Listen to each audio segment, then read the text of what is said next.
longtemps cru que la performance générait le bien-être. Et nous nous sommes trompés. C'est le bien-être qui génère la performance. Et donc cela oblige à penser différemment l'entreprise. Le stress émotionnel a des répercussions considérables sur les équipes, sur leur capacité d'innovation, de prise de décision et sur la productivité globale des salariés. À une époque où l'économie du bonheur est étudiée à Harvard et dans les plus grandes universités du monde, il est temps de faire du bien-être un vecteur de performance sociale et économique. À ce titre, j'ai le plaisir d'accueillir Stéphanie Nguyen et Nathalie Brossette, spécialistes du bien-être en entreprise.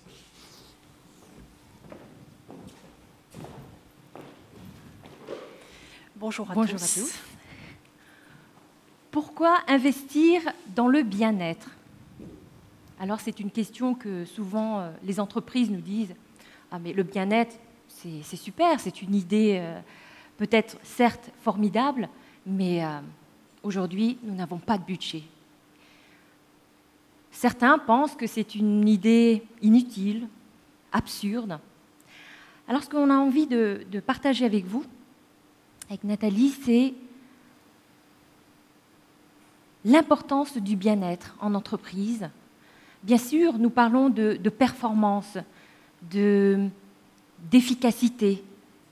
Et si nous pouvons cohabiter le bien-être et l'efficacité en entreprise, nous pouvons aussi réaliser que cette idée inutile au départ peut devenir un atout. Comme l'avait très bien pensé Maslow avec la pyramide, c'est qu'il disait ceci: pour qu'un individu puisse être complètement épanoui, atteindre ses objectifs, il y a 4 étapes fondamentales avant d'arriver à ce stade d'épanouissement. Tout d'abord, ce sont les besoins physiologiques, le sommeil, la respiration.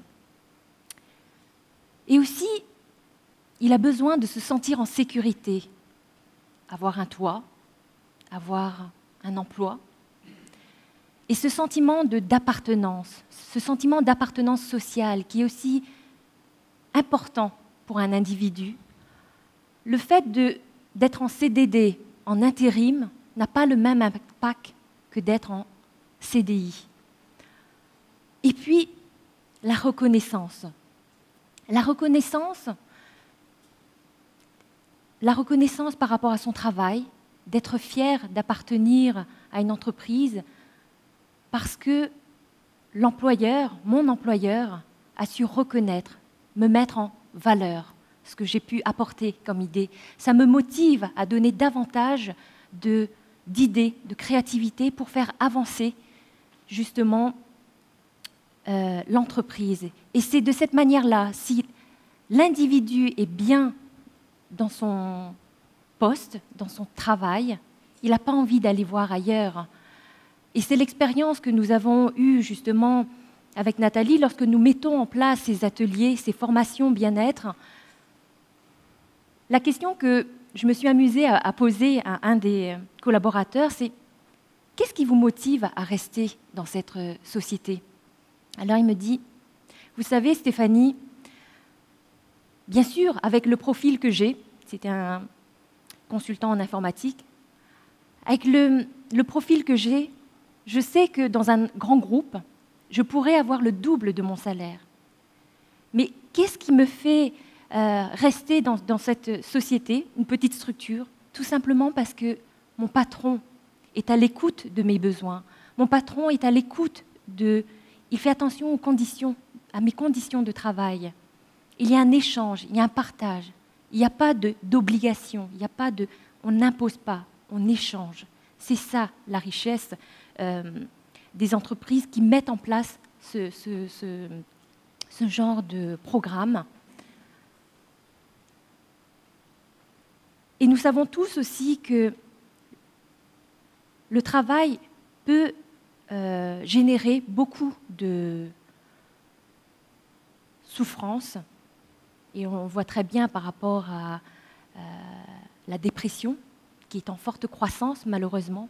Et si nous voulons justement diminuer et de ne pas arriver à ce suicide en entreprise, malheureusement avec tout ce que l'on entend aujourd'hui, c'est que nous pouvons, grâce au bien-être, grâce à la motivation de chaque collaborateur, nous pouvons éviter en amont les risques psychosociaux. Alors peut-être que nous pouvons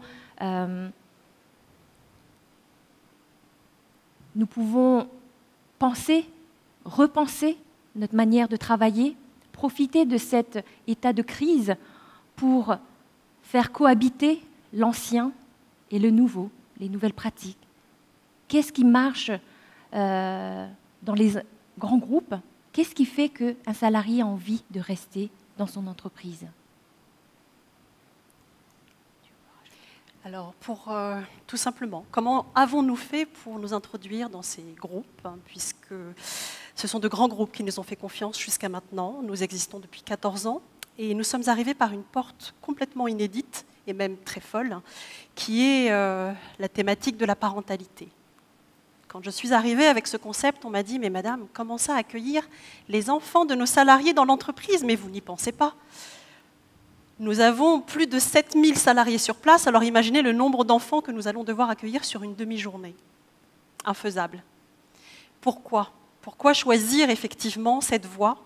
Parce qu'il y en a d'autres, mais de réfléchir sur cette notion de parentalité. C'est simplement aussi la réflexion qui va beaucoup plus loin, c'est de réfléchir sur l'équilibre que l'on a entre la vie professionnelle et la vie privée. Un individu n'est pas quelqu'un de différent quand il est au travail. Si vous assemblez les deux, vous avez effectivement un facteur humain qui, là, va tendre vers une véritable performance pour l'entreprise parce que vous allez avoir un individu équilibré. Alors, quand on va effectivement réfléchir sur la notion de la parentalité, c'est penser qu'effectivement, un salarié parent, il va avoir beaucoup de problématiques. C'est qu'il va se dire parfois, quand avant d'arriver au travail, eh bien, il a eu peut-être un problème de nounou, de garde, un enfant malade, des choses que nous connaissons tous. Et là, l'idée de créer une journée pour fêter cette parentalité, c'est de dire aussi, je mets un visage sur les enfants de cette personne qui, effectivement, 15 jours avant, a dû s'absenter parce qu'elle a dû régler des problèmes personnels et n'a pas pu remplir sa mission sur des réunions ou sur des problématiques de ce genre. Alors, on organise cette journée et on amène l'idée de fêter aussi l'individu dans sa société pour le remercier. Pourquoi ? Tout ça simplement pour recréer du lien. Recréer du lien entre les salariés, ce n'est pas antinomique d'une performance de société. Justement, vous amenez des individus à être bien dans votre société, forcément, vous allez pallier à moins d'absentéisme, effectivement, moins de dépression, moins d'arrêts de tout genre, puisqu'on a quand même noté qu'en France, il y a une étude qui est sortie, il y a 14 jours par salarié d'arrêt maladie en tout genre. C'est énorme pour une économie.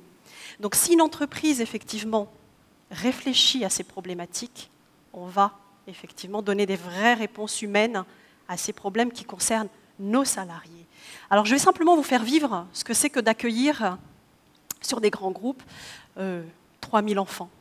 3000 enfants qui arrivent à partir de 14 heures, très excités parce qu'ils ne connaissent pas l'univers de l'entreprise, et puis ils se disent « Waouh, je vais pouvoir retrouver les photos que j'ai dessinées, les dessins que j'ai dessinés pour ma maman il y a 2 jours, où je vais peut-être avoir effectivement la petite gommette que je lui ai fabriquée. »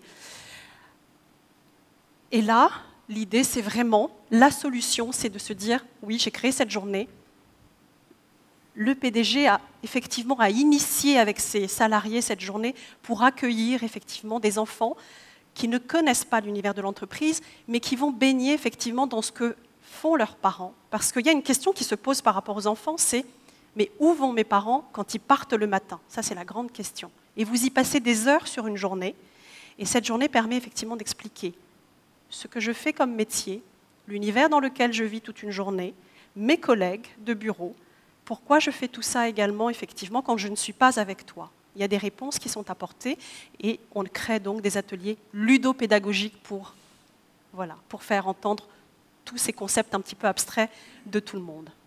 Alors, tout ça pourquoi? En fait, le concept de la parentalité, c'est une chose, mais on propose plein d'autres choses. Ça va être de l'art en entreprise pour travailler sur les valeurs du groupe. Ça va être des potagers, effectivement, pour s'accaparer un petit peu les espaces dans les entreprises. En fait, la même dynamique, c'est simplement recréons du lien, restons humains, et là, on travaillera vraiment mieux ensemble. Donc, vous voyez un petit peu les entreprises qui nous ont fait confiance, mais il n'y a pas que. On peut accueillir effectivement à partir d'une vingtaine d'enfants, mais nous sommes allés jusqu'à 8000 enfants. Et le partage a été un véritable succès puisque ces entreprises, depuis 14 ans, eh bien maintenant, ont intégré dans une charte de la parentalité cette question véritable de qu'est-ce qu'un salarié parent et quelles sont effectivement leurs problématiques. Comme tout à l'heure, Nathalie vient de vous l'exprimer, on parle beaucoup d'absentéisme. Mais aujourd'hui, il y a un nouveau phénomène qui se passe en entreprise, c'est le présentéisme. Est-ce que vous savez ce que ça veut dire, le présentéisme? Tout simplement, le présentéisme, c'est une personne qui est là, physiquement, mais qui est ailleurs, qui est préoccupée par ses soucis, par ses pensées, et donc qui a du mal à se concentrer à l'instant présent, au niveau de son travail. Et c'est pourquoi nous amenons des ateliers pour aider les personnes à mieux se recentrer, à mieux se concentrer à l'instant présent, comme la méditation, comme la micro-sieste, comme des cours de yoga, où vraiment l'idée c'est d'amener la personne à revenir à elle-même, à retrouver cet équilibre au niveau du corps, au niveau de l'émotionnel et aussi au niveau du mental. Si je suis bien ancrée dans mon corps ici et maintenant, je n'ai pas besoin de me disperser. Et donc, par exemple, un exemple de la méditation, souvent on dit « Ah ben oui, mais nous on n'a pas 1 heure ». On croit que méditer, c'est rester assis pendant 1 heure et attendre que les choses se passent. Et ce qu'on a envie d'amener en entreprise, c'est de démystifier justement cette idée que, au contraire, si les grands groupes comme Google ont mis en place ce genre d'ateliers, c'est qu'ils ont vu qu'il y avait vraiment un intérêt pour leurs salariés. Ce qui est bon pour un salarié est bon pour la performance d'une entreprise. Et donc, oui, nous pouvons mettre en place la micro-sieste, comme la méditation, comme les cours de yoga, même en open space, c'est-à-dire que nous pouvons méditer au bureau. Il suffit juste une chaise, où nous pouvons même être debout, et revenir par rapport à notre corps, par rapport à les sensations, notre respiration. Et des études ont démontré justement que 10 minutes, ou même, voire même 5 minutes de détente équivaut à 3 heures de sommeil. Ça permet à, vous savez, comme lorsque vous travaillez longtemps derrière un ordinateur et que vous voyez que l'ordinateur commence à ralentir, il suffit juste de faire un reset. Et notre corps, c'est pareil. Lorsque nous l'autorisons à faire des pauses dans la journée, lorsque nous prenons conscience que ces pauses-là vont être bénéfiques pour régénérer notre corps, notre cerveau, nous pouvons être beaucoup plus efficaces et être concentrés par rapport aux tâches difficiles qui nous incombent et que nous confie parfois la direction.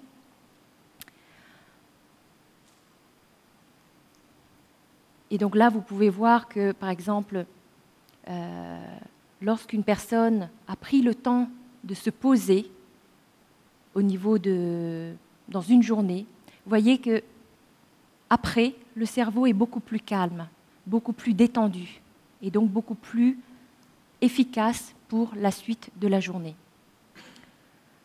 Voilà quelques exemples d'ateliers bien-être que nous pouvons mettre en place. La liste n'est pas est non exhaustive, donc ça peut être des ateliers de massage assis, de micro-sieste, de cours de yoga. Ça peut être comme la journée de parentalité pour vraiment recréer ce lien entre vie privée et vie professionnelle. L'équilibre. L'équilibre, vraiment, c'est vraiment retrouver cet équilibre entre ma vie privée et ma vie professionnelle. Donc, on voulait juste vous donner la raison pour laquelle nous nous sommes unis sur cette belle cause de l'entreprise, du bien-être en entreprise. Tout simplement, bien, ça se retrouve dans le nom de nos sociétés, Asiana, par Stéphanie, qui veut dire être dans c'est la joie d'être. Donc, ça fait vraiment référence à ce lien social qu'on a envie de développer en entreprise. Et qu'il a là-haut, c'est jouer. Comment ça, jouer dans une entreprise, mais vous n'y pensez pas? Eh bien si, dédramatisons un petit peu ce concept de « je suis sérieux, donc je travaille bien ». Non, vous pouvez apporter effectivement du plaisir, du bien-être et être encore plus performant. Voilà notre message. Merci de votre attention. Merci à vous. Merci.